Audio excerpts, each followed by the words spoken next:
evening, my dear students and respected guardians.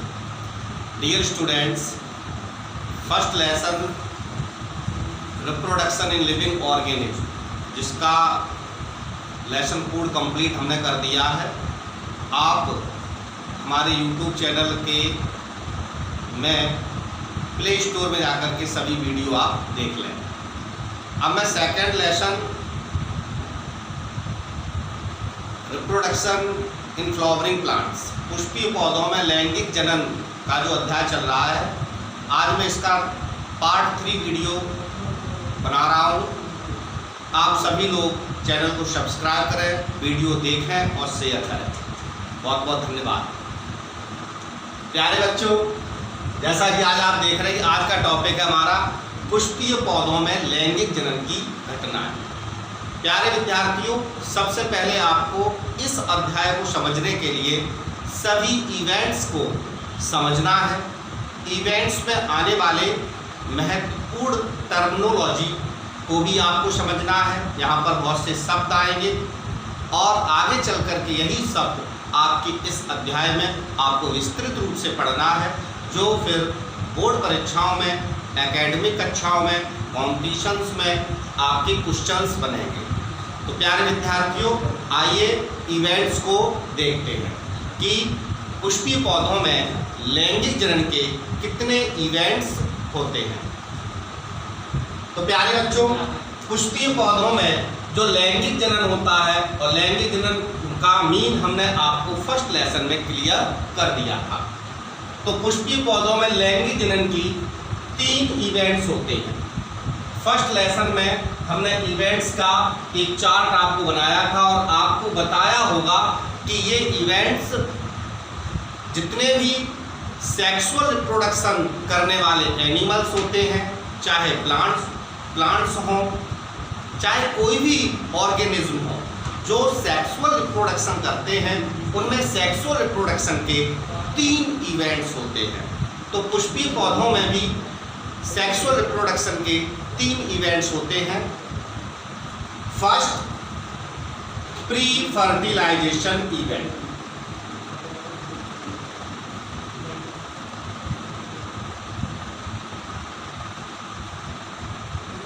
पूर्व निषेचन घटना।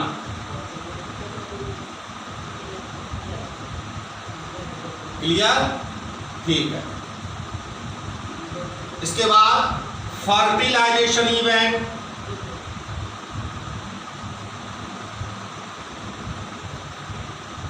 निषेचन घटना,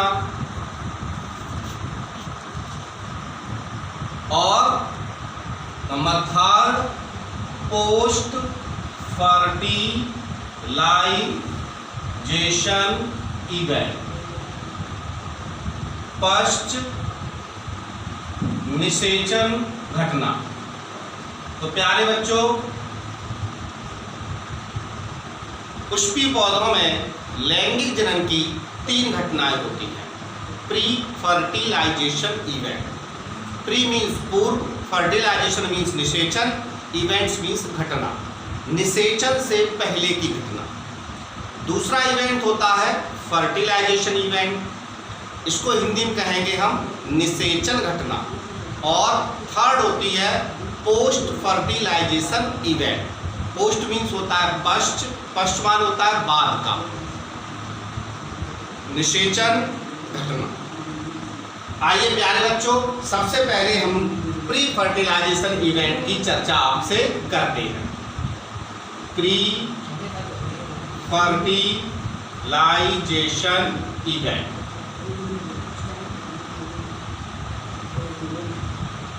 पूर्व निषेचन घटना।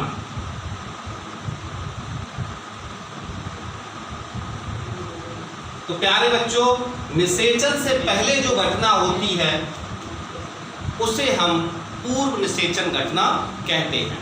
तो लैंगिक जनन करने वाले जीवों में निषेचन से पहले की जो घटना होगी, उस घटना को हम पूर्व निषेचन घटना कहेंगे। लैंगिक जनन करने वाले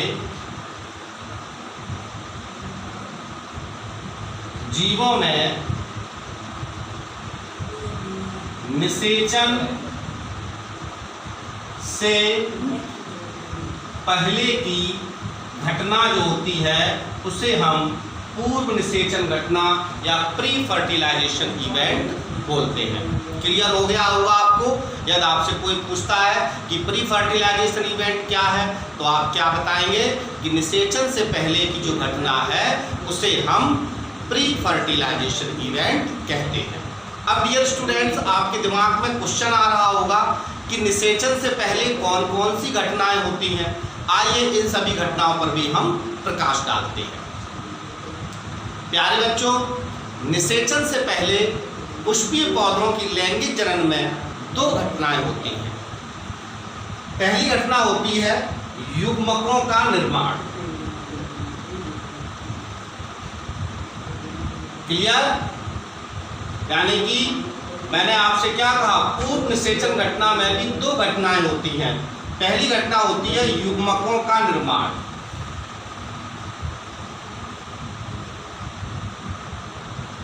अर्थात गैमेट्स फॉर्मेशन, जिसको वन वर्ड्स बोला जाता है गैमेटोजेनेसिस। और दूसरा चरण पूर्व निषेचन घटना होता है युग्मकों का स्थानांतरण।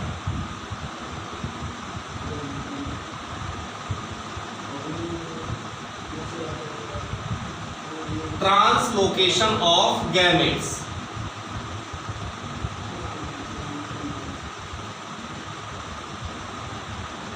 तो प्यारे बच्चों, अब इस परिभाषा को थोड़ा सा विस्तृत रूप दिया गया है।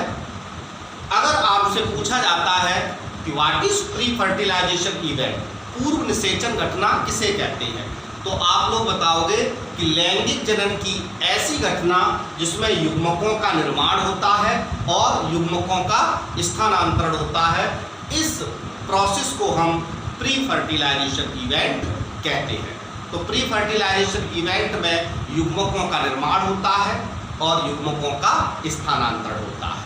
तो लैंगिक जनन की ऐसी घटना जिसमें युग्मकों का निर्माण हो रहा है और युग्मकों का स्थानांतरण हो रहा है, ऐसी घटना को हम प्री फर्टिलाइजेशन इवेंट कहेंगे। ठीक है, आइए विद्यार्थियों, युग्मकों के निर्माण पर विचार करते हैं।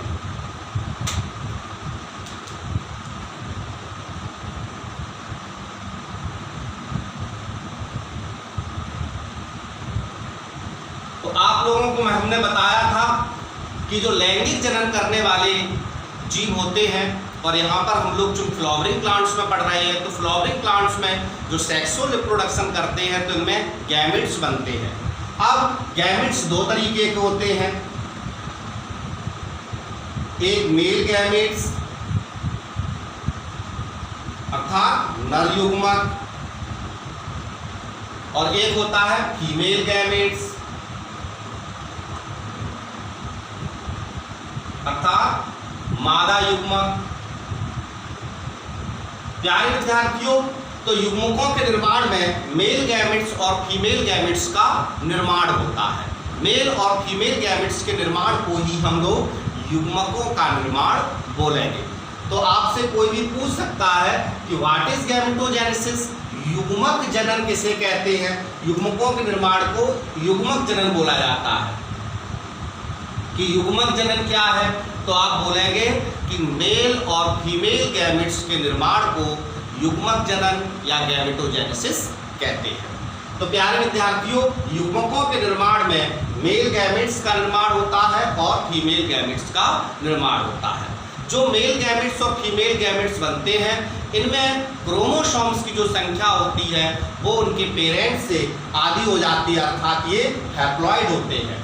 तो युग्मकों के निर्माण में हैप्लॉइड गैमेट्स बनते हैं। ये बात आप लोग याद रखेंगे कि कौन सी संरचना पौधों में हैप्लॉइड्स होती है, अर्थात अगुणित, गुणसूत्रों की संख्या आधी, जिसको हम हिंदी में बोलेंगे अगुणित और इंग्लिश में बोलेंगे हैप्लॉइड। और कौन सी संरचना पौधों में ऐसी होती है जो डिप्लॉइड होती है, अर्थात द्विगुणित 2n। तो प्यारे विद्यार्थियों, पौधों में मेल गैमेट्स का निर्माण जो होता है उस प्रोसेस को हम कहते हैं लघु बीजाणु जनन। ये नाम आप लोग याद रखेंगे, यूपी बोर्ड की परीक्षाओं में ये आपका एक क्वेश्चन बनेगा कि लघु बीजाणु जनन का सचित्र वर्णन कीजिए। मैं आपको आगे इसका डिटेल से अध्ययन कराऊंगा। तो लघु बीजाणु जनन, जिसको हम इंग्लिश में बोलेंगे माइक्रो स्पोरोजेनेसिस। क्लियर? इसी प्रकार से डियर स्टूडेंट्स, फीमेल गैमेट्स के निर्माण को हम कहते हैं गुरु बीजाणु जनन, मेगा स्पोरोजेनेसिस। तो यहां पर दो टर्म्स आपको याद रखने हैं कि मेल गैमेट्स का निर्माण क्या कहलाएगा? माइक्रोस्पोरोजेनेसिस। फीमेल गैमेट्स का निर्माण क्या कहलाएगा? Mega sporogenesis. What is microsporogenesis?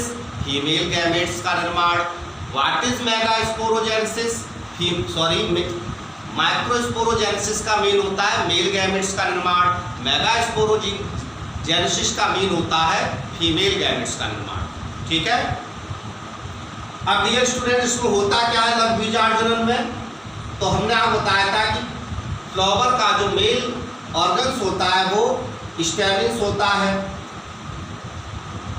स्टैमेन्स के दो भाग बताए थे हमने, एंथर और फिलामेंट। एंथर की सभी सेल्स डिप्लॉयड होती हैं। इसी एंथर में माइक्रो स्पोरोजेनेसिस की क्रिया होती है, जिससे एंथर के अंदर माइक्रोस्पोर मदर सेल बन जाती हैं। Microspore mother cell. Dear student, anther भी डिप्लॉयड होता है, माइक्रोस्पोर मदर सेल्स भी डिप्लॉयड होती हैं, और इसी पर शुरू बनाता है पॉलिन ग्रेन, और पॉलिन ग्रेन से ही बन जाते हैं मेल गैमेट जो हैप्लॉयड होते हैं। क्लियर? इसी प्रकार से डियर स्टूडेंट्स, गुरु बीजाणु जनन में हमने आपको पढ़ाया था कि फीमेल ऑर्गन्स एक कार्पल्स होता है। उस कार्पल्स के तीन भाग होते हैं, स्टिग्मा, स्टाइल और ओवरी। तो प्यारे विद्यार्थियों, इसी ओवरी में एक संरचना बनती है ओव्यूल। ओव्यूल में ही ये मेगा स्पोरोजेनेसिस की प्रोसेस होती है, जिससे एम्ब्रियो सैक का निर्माण होता है, जिसको हिंदी में बोलते हैं भ्रूण कोश। प्यारे विद्यार्थियों, ये भ्रूण कोश जो होता है यही फीमेल गैमेट्स का यहाँ पर कार्य करता है। आवृतबीजी पौधों में जो भ्रूण कोश होता है, इसमें 7 कोशिकाएं होती हैं, 7 सेल्स, और 8 केंद्रक होते हैं, जिसका आगे हम आपको डिटेल से अध्ययन कराएंगे। अब आती है बात युग्मकों का स्थानांतरण। जब युग्मकों का निर्माण हो जाता है तो उसके बाद मेल गैमेट्स जो होते हैं वो फीमेल रिप्रोडक्टिव ऑर्गन्स की ओर जाते हैं। इसी प्रोसेस को हम युग्मकों का स्थानांतरण कहते हैं। मेल गैमेट्स का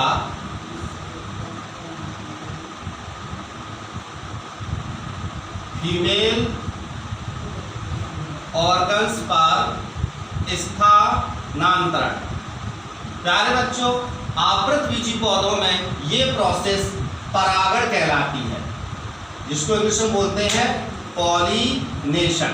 तो प्यारे बच्चों, इसे भी आपको डिटेल से इस लेसन में पढ़ना है। तो यहाँ पर हम लोग 3 टॉपिकों को जान चुके हैं जो आगे चल के हमको डिटेल से पढ़ना है, माइक्रोस्पोरोजेनेसिस, मेगा स्पोरोजेनेसिस और pollination. Thank you very much my dear students.